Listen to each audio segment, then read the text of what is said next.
fastidiada, hace un hechizo para mover la estatua y finalmente calmar a Ako. Dando paso a un diálogo que me gustaría que recordaras para entender lo que estoy por decirte.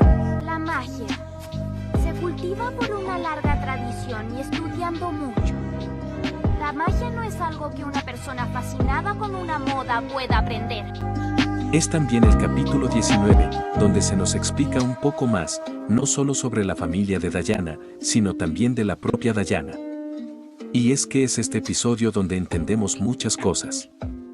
Como la presión que ella debía tener con respecto a su linaje mágico, sabiendo desde pequeña que en algún momento debería ser, por el bien de su familia, la cabeza de los Cavendish, debiéndose preparar para tal carga a sus escasos 17 años.